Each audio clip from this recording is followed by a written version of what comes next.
broadcasting live from the Albay PIO News Center, providing you the most exclusive news update from all over the province. This is News at 12.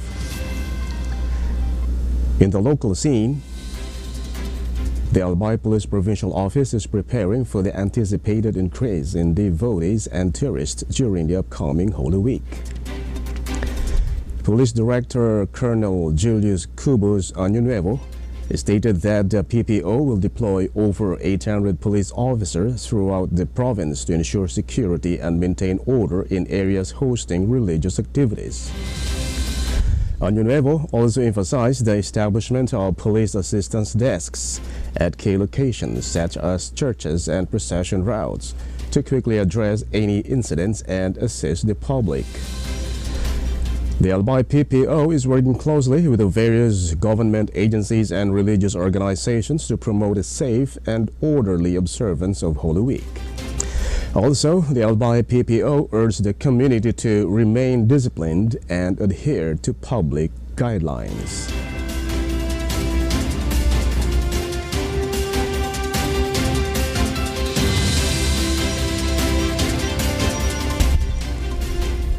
In other story, the Albay Provincial Library and Information Center is inviting community learners to participate in reading and learning activities. APLIC aims to strengthen young learners' reading skills, empower them through reading aloud to foster community connections, amplify diverse stories, and advocate for literacy as a fundamental human right. According to APLIC head Emmeline N. Bautista, the office organizes a variety of reading activities, including the celebration of World Read Aloud Day, APLIC Kwentuhan, virtual storytelling sessions, and Book Nook project. Bautista emphasized that APLIC remains committed to providing the public with meaningful activities and services. This program also aims to enhance pupils' enthusiasm for reading, while highlighting the importance of creativity and knowledge. Additionally, APLIC values the ongoing support of its stakeholders and looks forward to resuming operations soon.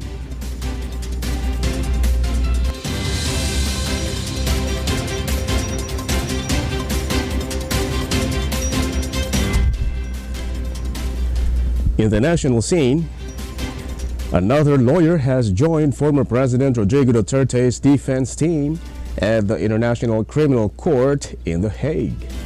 According to a document from the ICC dated April 7, Dove Jacobs has been appointed as associate counsel at the request of Duterte's lead counsel Nicholas Kaufman. The ICC also noted that Jacobs had signed the necessary undertakings required by Article 5 of the Code prior to his appointment. As indicated on Jacobs' LinkedIn profile, he is a defense trial lawyer at the ICC with 15 years of experience in international law, international criminal law, and human rights. He also teaches at various universities and provides training for counsel at the ICC. The ICC currently has custody of Duterte, having arrested and transferred him to The Hague for alleged crimes against humanity connected to his administration's controversial war on drugs. This campaign is reported to have resulted in at least 6,000 deaths, although human rights groups suggest the actual toll could be as high as 20,000.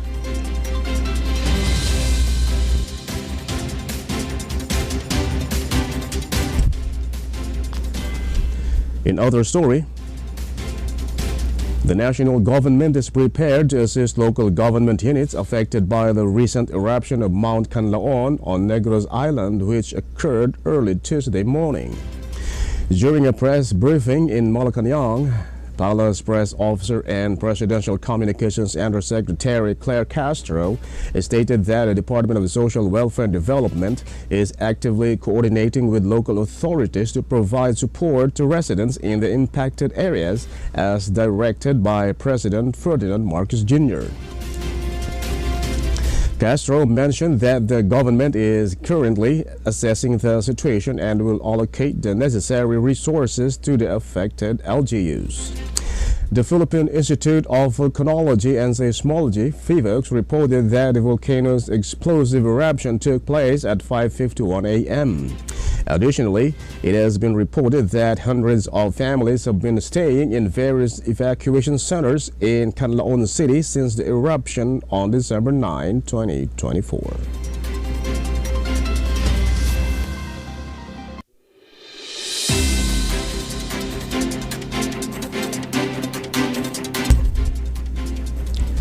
In other news, the Philippine Ports Authority expected the number of passengers traveling through the ports during this year's Holy Week from April 14 to 20 to exceed 1.73 million.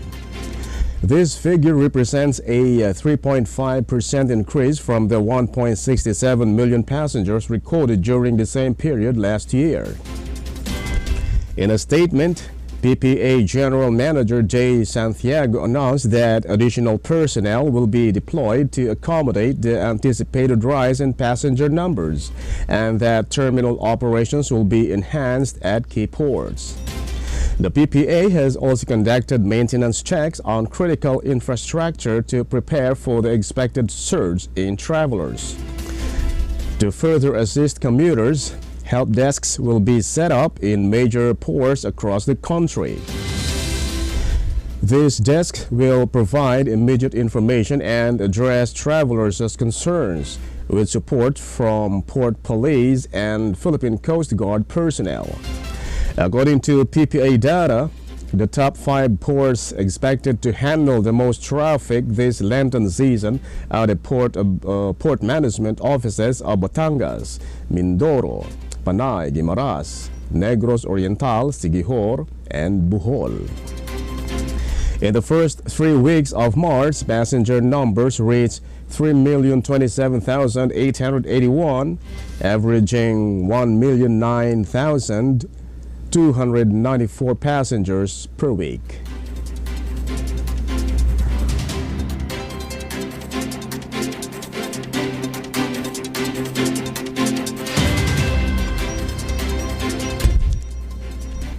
And in the news outside the country,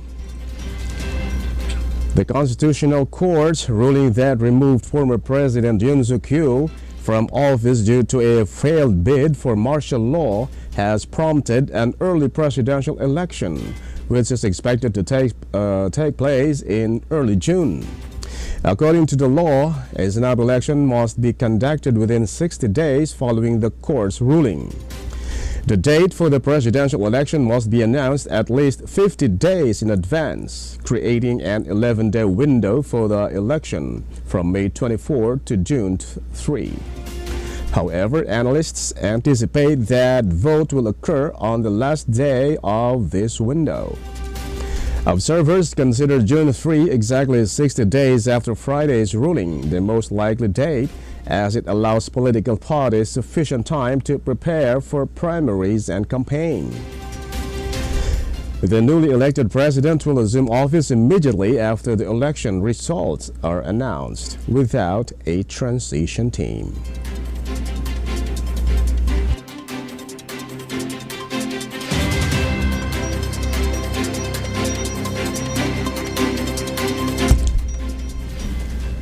And finally, in the news outside the country, the U.S. Geological Survey reported that a magnitude 5.0 earthquake hit northeastern Taiwan on Wednesday, shaking buildings in the capital, Taipei.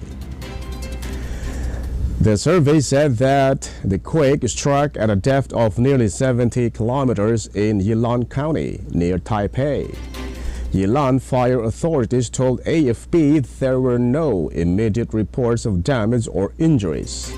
The National Fire Agency said there had been no reports of damage anywhere on the island. Train services, including high-speed rail, were not affected by the quake, despite Taipei's underground metro temporarily reducing the speed of its trains. Taiwan is frequently hit by earthquakes due to its location on the edges of two tectonic plates near the Pacific Ring of Fire, which USGS says is the most seismically active zone in the world. The last major earthquake occurred in April 2024 when the island was hit by a deadly 7.4 magnitude tremor that officials said was the strongest in 25 years.